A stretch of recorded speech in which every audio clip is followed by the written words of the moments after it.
ሳችን እንዳጋጣሚ ሆኖ በተከበሩ ሻምበል ለማጉያን ሰዓሊ ለማጉያን ምክንያት በመሆኑ ስለ ሰዓሊ ከዚህ በፊት ከጻፍኩት ወይም ከዛ አንዱን ለገብረ ክርስቶስ ደስታ የጻፍኩት ነው ብላችሁ ገብረ ክርስቶስ ከስዕል ጥበቡ በተጨማሪ በጥሩ ገጣሚነቱ ብዙዎቻችን እናውቃለን።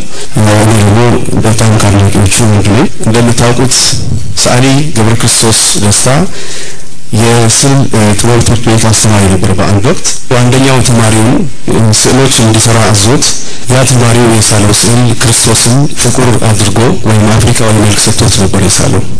በዚህ ጊዜ ገብረ ክርስቶስ ደስታ ያን ስዕል ያይና ይሄ ስዕል ለምንድነው ጥቁር አድርገህ ሳልከው ይላል።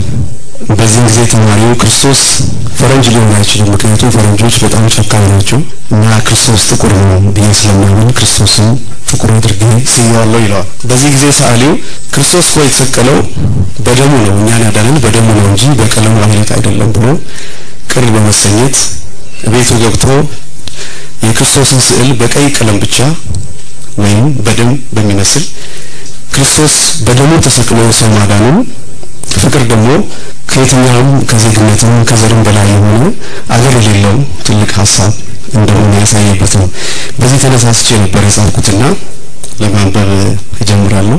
ክርስቶስ ወገብረ ክርስቶስ እዩት ይህን ጠቢብ ሸራው እስኪደማ በቀይ እየወጋ በደም እየሳለው እንጨት አመሳቅሎ ዳግም ክርስቶስን ጨርቁ ላይ ሰቀለው። ቀራንዮ ሆነ የወጠረው ሸራ፣ ጎልጎታ ሆነ የወጠረው ሸራ አሁን እስኪመስል ስቃዩ ያስፈራ፣ አሁን እስኪመስል ስቃዩ ያስፈራ። ደም ከደም አረገው አበዛበት ጣረ፣ ብሩሹን አሹሎት እንደጎን ጦረ። እየወጋ ሳለው በጣም ጨከነበት ገብረ ክርስቶስም ክርስቶስ ላይ ከፋ።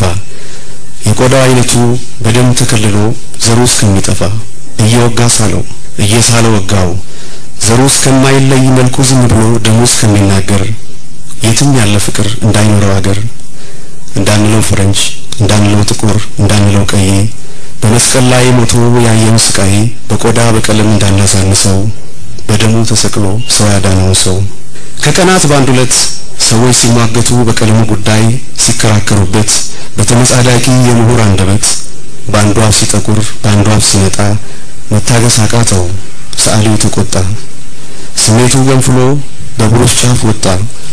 ሐሳቡን የሚገልጽ ቀለም እስከሚያጣ ሸራ ላይ ሰቀለው እንጨት አመሳቅሎ አለጣልህ አለው ፍቅርን ስሎ ስሎ ስሎ ስሎ ስሎ ፍቅርን ስሎ ስሎ በሳለው እየወጋ በደማው እየቀባ ክርስቶስ ደም እንጂ ዘር አልተሰቀለም፣ እንጨቱ ላይ ያለው እውነት ይሄ አይደለም እያለ ሲናገር የስዕሉ አንደበት ገብረ ክርስቶስም ለክርስቶስ ሊሆን ቀለም እስኪያልቅበት በነጩ ሸራ ላይ እስካሁን የሚወርድ ደም አፈሰሰበት።